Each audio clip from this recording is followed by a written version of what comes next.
దీంతో ఇండియన్ స్టూడెంట్స్కి ఒకేసారి ఆర్థిక భారం పెరిగిపోయిందని చెప్పాలి. నిజానికి అమెరికా కంటే కూడా మన ఇండియన్ స్టూడెంట్స్ ఎక్కువగా వెళ్ళే ప్లేస్ కెనడా.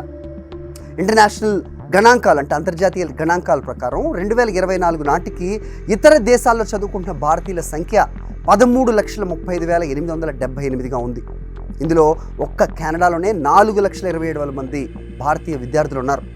ఇటు అమెరికాలో 3,37,630 మంది ఇండియన్ స్టూడెంట్స్ చదువుకుంటున్నారు. ఆ తర్వాత 2 స్థానాల్లో చైనా అండ్ యుక్రెయిన్ ఉన్నాయి. చైనాలో 8,580 మంది స్టూడెంట్స్ ఉంటే యుక్రెయిన్లో 2,510గా కనిపిస్తోంది. కెనడాలో చదవాలనుకునే భారతీయ విద్యార్థుల సంఖ్య గత 10 ఏళ్లలో భారీగా పెరిగిందని చెప్పాలి. అయితే ఈ 3 ఏళ్లలో కెనడాలో పరిస్థితులు పూర్తిగా మారిపోయాయి. We are witnessing it. వీసాల సంఖ్యను తగ్గించడం, కాలేజ్ ట్యూషన్ ఫీజులు పెంచేయడంతో పాటుగా ఈ GIC పెంపు లాంటి అంశాలు మన భారతీయుల సంఖ్యను తగ్గించే అవకాశం బాగా కనిపిస్తుంది. మరోవైపు గతంలో లాగా కెనడాలో చదివితే జాబ్ గ్యారంటీ లాంటి పరిస్థితులు ఇప్పుడు లేవు. 2020లో చదువు పూర్తి చేసిన వారిలో చాలామందికి ఇప్పటి వరకు ఉద్యోగాలు రాలేదంటే నమ్మగలరా? దీనికి అక్కడి ఎకానమీ ఒక పెద్ద కారణం. కెనడా ఆర్థిక వ్యవస్థ మందగమనంలో ఉండటంతో ఉద్యోగాలు దొరకడం చాలా కష్టంగా మారింది.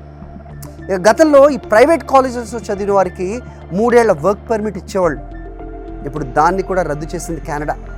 ఇవి మాత్రమే కాదు, అక్కడ జస్టిన్ ట్రూడో సర్కార్ తీసుకున్న మరో నిర్ణయం కూడా ఇండియన్ స్టూడెంట్స్కు శాపంగా మారింది. గతంలో స్టడీ వీసాలు ఇచ్చేందుకు స్టూడెంట్ డైరెక్ట్ స్ట్రీమ్ అనే ఒక పథకం ఉండేది.